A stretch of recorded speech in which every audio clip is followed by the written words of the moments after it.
Hello, everybody, and welcome back to another episode of Finding Your Voice. I am excited today. I'm going to let her introduce herself, and then I'm going to tell you what she means to me. But this special guest for me is important because we crossed paths at a time we really needed to cross paths because she's spoken to my life and she didn't realize she was speaking into my lives. But she's a powerhouse in the literary world. So let me introduce you to Valerie Lewis Coleman, and she will tell you more about herself. Valerie, why don't you introduce yourself to the audience?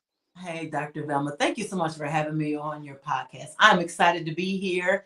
As she said, I am Valerie J. Lewis Coleman. I serve professional speakers and experts to magnify and monetize their message by publishing quality books. In that process, I've published about 185 authors. I have published 14 or 15 books of my own, multiple genres, the main being self help, and now I'm moving more into children's books because my grandbabies, which we're going to talk about, make me happy. And so we're doing books with them and for them. And my most recent endeavor is the When I See Me BIPOC Children's Book Fair. BIPOC is Black, Indigenous, People of Color. And I hosted a book fair here in Dayton, Ohio. I raised enough money so that 300 children got to pick a book of their choice from the participating authors. They got Chick-fil-A gift cards, book bags, all kind of goodies. So I'm continuing that process to serve our babies so that they can see themselves in the books they read. So I want them to not only enjoy reading, but enjoy reading because I see myself as a hero in this story. So that's been my newest mission, whenisee.me.com.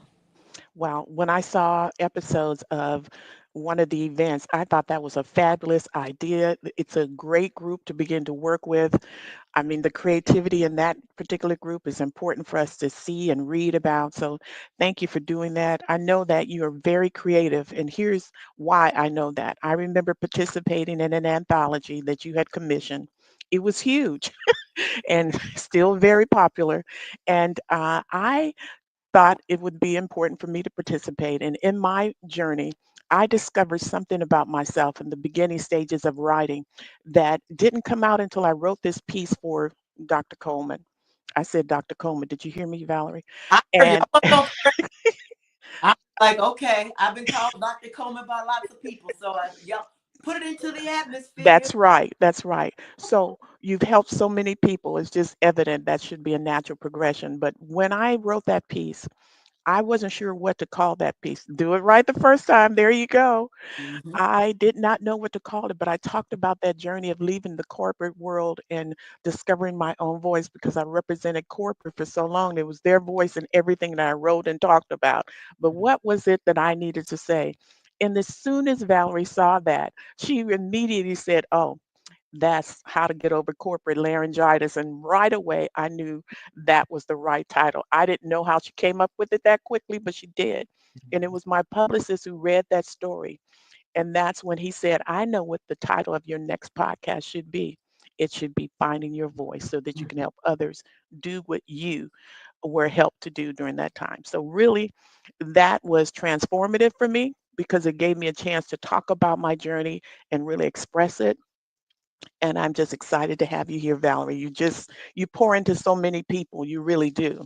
I Thank you. just hope that my calling you Dr. Valerie, Dr. Coleman, will absolutely come back to you and manifest itself because of what you have done over the years. You have Amen. blessed so many writers. And now working with children, that's a special gift. Yes.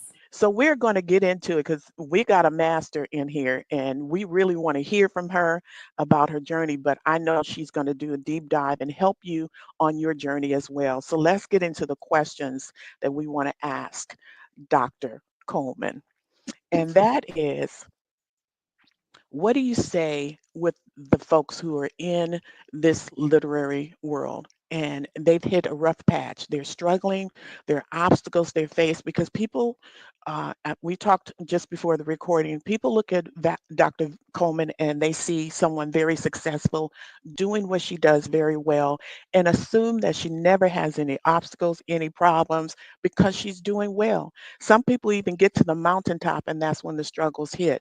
Some people hit the struggles at the beginning of the journey, but it doesn't matter at which point you hit them.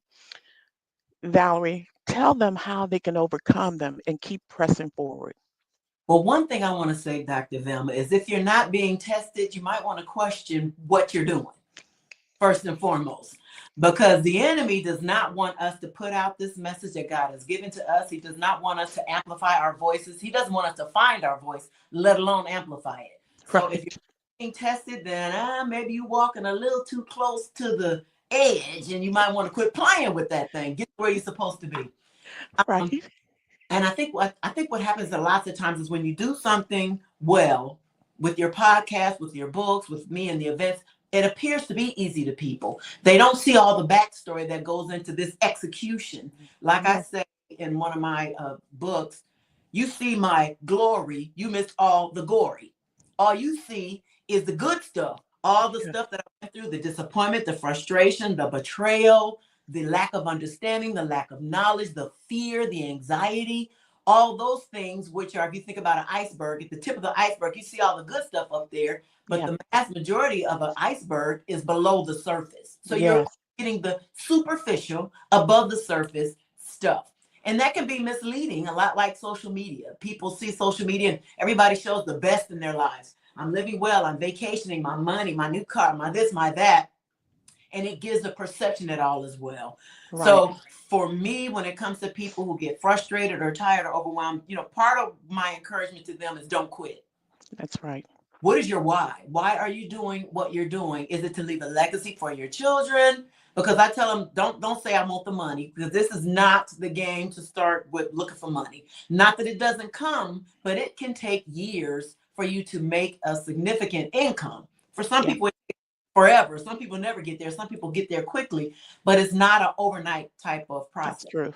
Time to build your fan base, build your following, build your content, build your podcast. All that takes time. Start Yes. with a book, and then you move from there. Yes.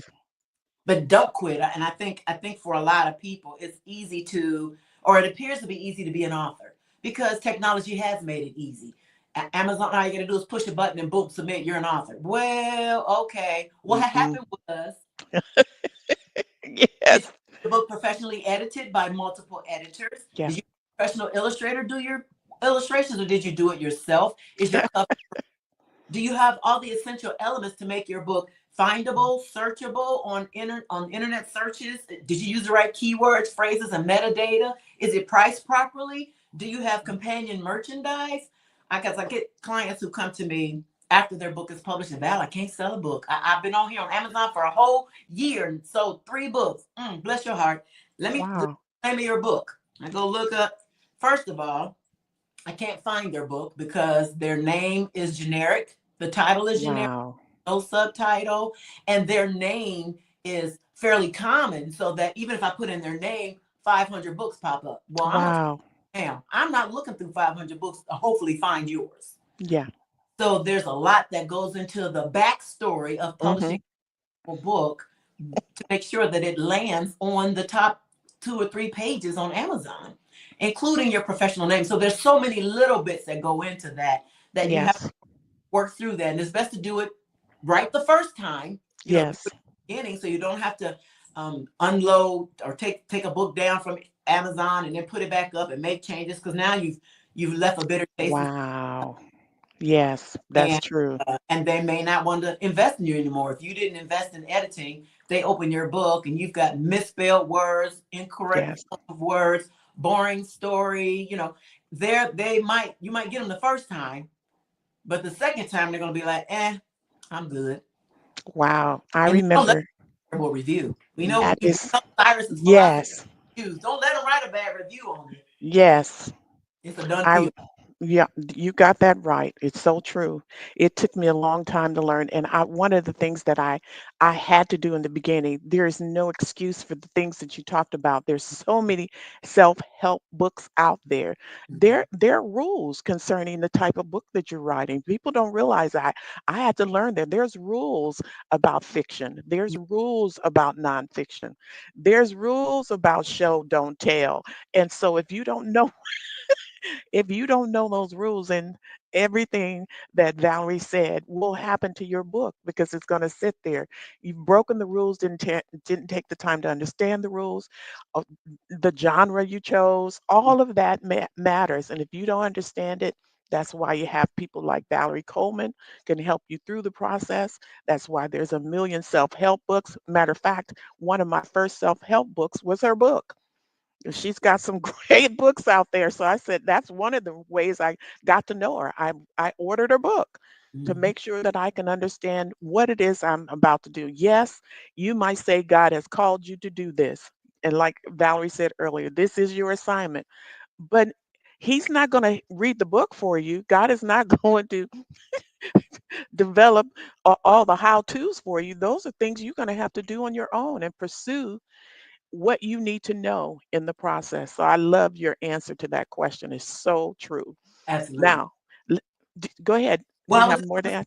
if he told you to do it, we know he is not a God of chaos. He is not a God of confusion. He is not a Yep. God of mess and junk. So if he called you to it, there's some level of work and commitment that Yep. you're going to have to put into it. Investing, like you said, learning and research, finding Yep. out platform, who's my audience, where's my audience, Yep. what message you want me to give to my audience.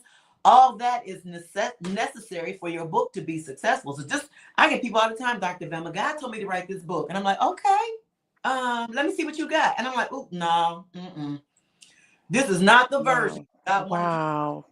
So let's work on elevating this to have a standard of excellence. Because if you're saying God told you to do it, and then you put it out there into the marketplace, and people are like, Hmm. God, what is this mess? We don't And want.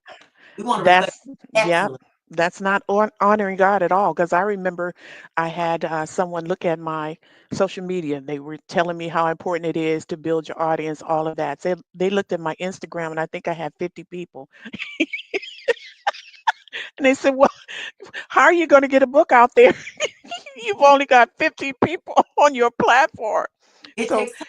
it takes time, but you got to know that's important. If you Mhm. don't think it's important, what do you how are you going to grow your audience with 50 people on Instagram? So I'm very grateful for the insight that I was able to learn. So Valerie is spot on with what you need to know. It's not that, and who said it had to be done today? You got work to do, like she said.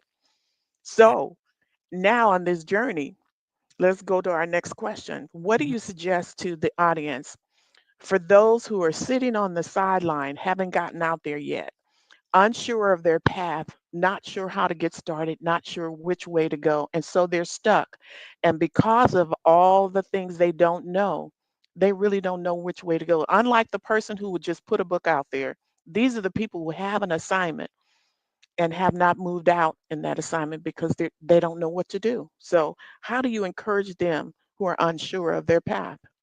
So the first thing I do when I'm working with clients is find out who they are, what they're passionate about, and like you said, what God has called them to do, and how we can wrap their message in such a way that it compels, convinces, convicts their reader to make a change in life. Because most of my clients are Christian, and they're telling a story, oftentimes their personal story, to help other people live better, make better choices.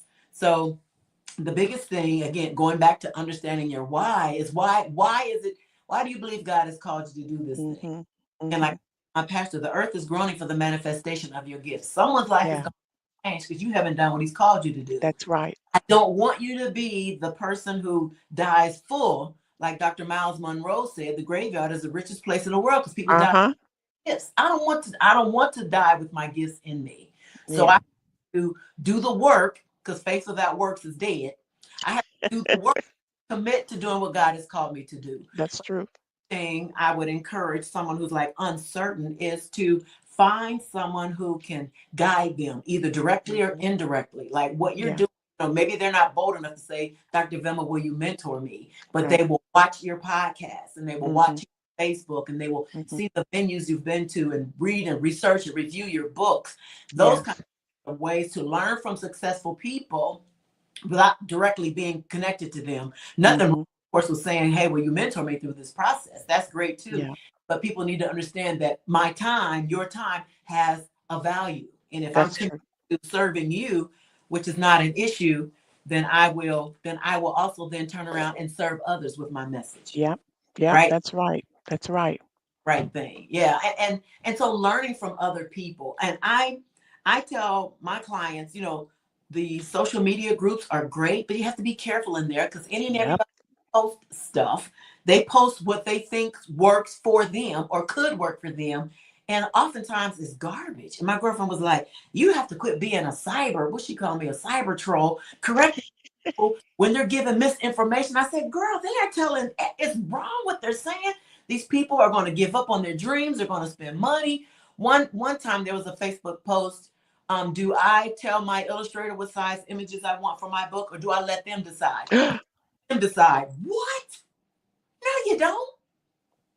They can pick a non-standard size that when you try to get it published on a standardized platform, your book, it won't fit. It won't work because they Yeah. can't accommodate a non-standard book. Or you can go to a printer who will accommodate your non-standard size book and charge you an arm and a leg for it. Now, a book that should have cost you $2 or $3, you're Yeah. paying $20, and you wonder why you can't sell it. Well, you can't sell Right. it. You spent too much on it. So Wow. the author and finisher of your book, Uh-huh. you have to be clear on the direction you want the book to go. So part of that comes in research. That's So true. again, you can research Google, you can research on Facebook, but I think the best way is to go follow someone who's doing well Mm-hmm. and maybe connect with them. Another great way to start some research on what should and could be in a book, the elements you need in a book, is to go on Right. Amazon. When Yeah. I started, I had to go to the bookstore. I took my clients to bookstores. This is how long Yeah. and we pulled books in the genre in which they were writing, Vanessa Miller, Uh-huh. and we pulled all the Christian fiction books, African Mm-hmm. American fiction, and I held it up. What do you like about this cover? What do you not Yeah. like? How many Yes. in the book? What's the cost of the book? Who was the Yes. illustrator? Well, not illustrator. Who was the editor? Who was the publisher? Right. What's the retail price? We look at all of those things, and we did Yes. um, years ago. But now you can go Mm-hmm. to Amazon and get all that information. Mm-hmm. And you can see the table of contents. You can read the first few pages. You can see Mm-hmm. publisher, editor. You can find all that information and do the research. Even with that, I suggest focusing on the books that are bestsellers, but specifically the New York Times bestsellers. Mm-hmm. Because people can do things to manipulate the ranking and look like they're really doing well when all actuality they're not. So Mm-hmm. the New York Times bestsellers, because those are verified sales through verified. Okay, you can't play that game with them. And then No. having their books and get an idea as to maybe what you should include in yours, what they don't have in theirs that you should add in yours, but you don't want to add in yours. Yes. Gives you a great opportunity to research. So do some of that kind of research. That's true. Clear your mind on what can and should be done. Attend conferences and workshops. Uh-huh. Those are a great way to learn. It's just there's a lot of ways to learn. You just have to choose what's best for you. If you want one-on-one with a mentor, then you need to reach out to a mentor. If you can learn online, self-paced, and do it that way.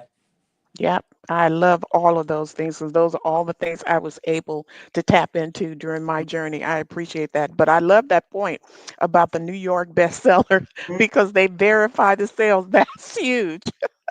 People say, That "Oh, is, go out of my books." Well, how many books did you sell? Well, I sold all the ones I brought with me. Well, how many is that?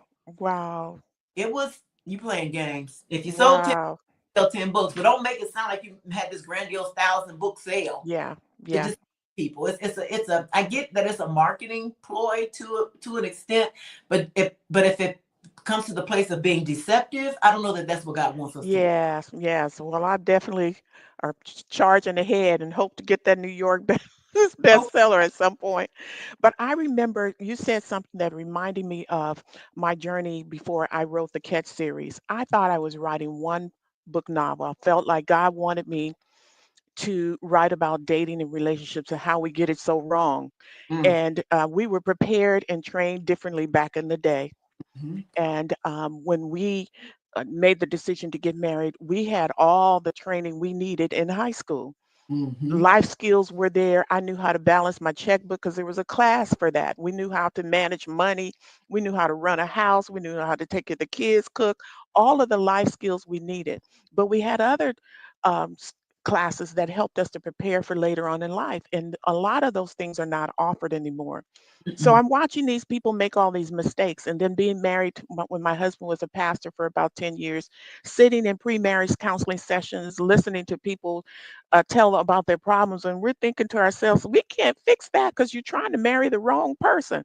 So Okay. how do you take that? And I remember what you said about doing your research. I remember really being discouraged in the beginning. I'm going, God, why do you want me to write about this? This particular genre is flooded. Coming from the Christian community, a lot of Christians don't want to warm up to fiction. And I felt like that's where I needed to go. My first book was nonfiction. Mm-hmm. But then I read a blog one day, and the Christian writer wrote about the importance of the over 50 parables that Jesus wrote. And they said what people don't want to recognize is the fact those are fictional stories. That was not nonfiction. What Jesus wanted to do is he wanted to make sure he can weave a story in a way that he in- included the person's problems or challenges in there without telling them you need to change, you need to fix this. He just weaved the story in the way that the person themselves can discover themselves in the story, see their own problem, weave the story using something they were familiar with, and then he included a way of escape or how to change, but he did not tell the person at the end of the story, you need to fix this now that you know the truth. No, he left it up to them. He told the story. Now it's on you to move on from there. And I said, okay, that's what I need to do. So when I wrote that very first one, I wanted to weave those stories in that way. I used fish to describe the wrong men to date. And I'm telling you, Valerie, to this day, I run into readers who says, girl, I'm still meeting men and going, are you the catfish? You act like a sturgeon. Absolutely. That's because facts, what I say, facts tell, stories sell. And in our Yes. community, we pass down our history by storytelling because we Yep. weren't allowed in one era to read and write. We weren't Yep. allowed taught how to read and write. So we pass down our history by telling stories. Yep. And it becomes more emotional. I can be more in tune. I can be more engaged in the Yeah. story. Right? And it's easier to remember. You give me a whole bunch of Yeah. facts. I remember some of them Yes. story. I'll remember the story. I did the same thing, Dr. Velma, with I remember. I loved it. Yes, I do remember. You had the workshops going. That's when I yep, got to know you and that particular book at the Christian Book Lovers Retreat. Sure yep. did. You That's sure did. You because trained us well, yeah, Valerie. I wanted women to better understand God's plan for dating and marriage without saying you can't do this, you can't do that, don't do this, Right. don't do that. Right. And the story, with it being a novel with three women, two single and one married, in their process of coming to relational fulfillment, it Hmm. helped women to internalize, like you said, the story. I wasn't saying you should do this, you should do this, don't do that. No, Right. when they Right. saw themselves in the characters and the Yes. got for the characters, it's like, ooh, I need to change this. I'm sure you've gotten the same response. Yes. My life. I'm married Right. now. I'm happy being single. I'm Right. content where God has me. And that wasn't coming for them because they were so busy chasing the American dream or chasing Yeah. The want idea. Hmm. to have children. They were putting the cart before the horse That's and not true. in God's agape love. They're Yes. busy chasing Errol's love. That's And we right. know Errol's love has about a 2-year lifespan. After that, I'm like, you look funny, you smell funny, I don't want to see Right. you Right. talk to me. So it's important to move forward in the way God has for us to move forward. And yet, Yep. novels are a great way to communicate God's message. Mhm. Mhm. Jesus spoke in parables. It's a great way to communicate God's message without being judgmental That's it. Or preachy. or But preach. but the truth is in there. The truth is in it. So that one novel is now 5 books. Wow, good for Yes. But God did it all. Different varieties, and then the men reached out to me you. and Hmm. wanted to know what about the wrong women today. So that was book Mm, 3. And then somebody said, well, the character, Pastor Gratian, is hosting these conferences, talking to the men, talking to the women. What if they want to know about the scripture? So I released one book that's called the Book of Fools. People don't understand that God wrote over 200 scriptures talking about what a fool looks like and acts like. And mm, yet, that's not in your dating toolbox to know how to recognize what a fool looks and acts like. That's in any relationship, business, friendships, whatever, but you should at least know what they look like and act like. So and that's there's one of the books. Hmm? and the strategies in the goodie box book Yes. for hunters and the strategies because men hunt in packs. They have Yep. strategies. If they want a Of woman, they want course they do. or bed. If they want a playmate or a soulmate, they move differently. Yeah. Um, so I identified four male hunters and the tricks they try to use to get to the good. Yep. Yep. Yep, you were good. You did. I'm telling you, it. And now, if you don't have the book, audience, you need to get it. That's Yeah, how I met her at a workshop that she was doing with her book. So absolutely. make sure you get that. I am going to move. You and I can really have some good. We need you on another podcast. 'Cause I have a second podcast that's called. It just ended its first season. It's called Dr. Velma Talks: Dating, Okay. Relationships, and Marriage. Okay. You understand. I don't get these people that's been in a relationship 2 minutes, been married 1 year, and they want to be the expert and show others how to get there. But we know how to go through the rocky tree That's, seasons. We know what it looks like. We know what to expect.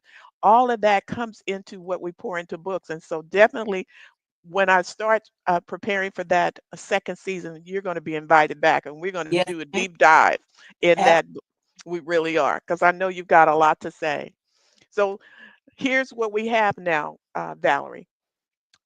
We talk about the importance of using wisdom. And in my book series, I call it the wise counsel. We don't have the makeup in many cases that we had it back in the day. We had the father who helped to vet the men who came into his daughter's life. Then we had seasoned elders. Like I had an aunt when I hit a rough patch in my marriage, went to talk to her about what I was going through. And she hit me over the head with some truth that I didn't have to worry about whether or not we were going to make it or not anymore.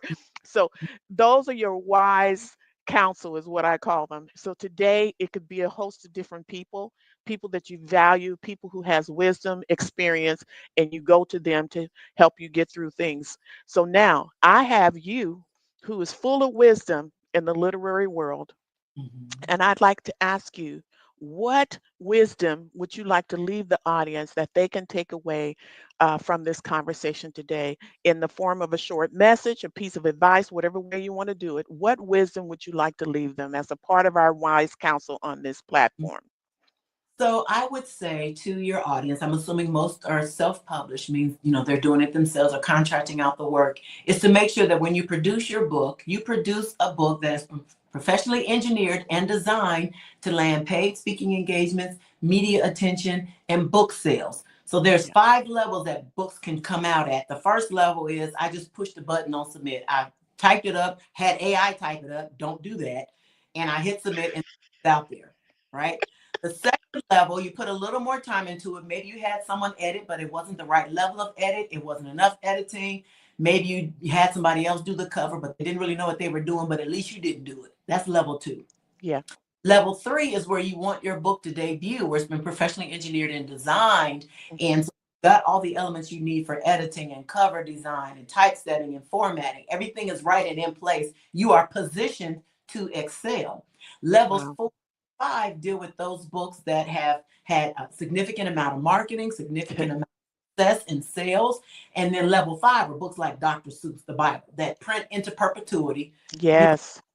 Family, if you had children, they're gonna get paid for the rest of their lives. So those Yes. that perpetually print.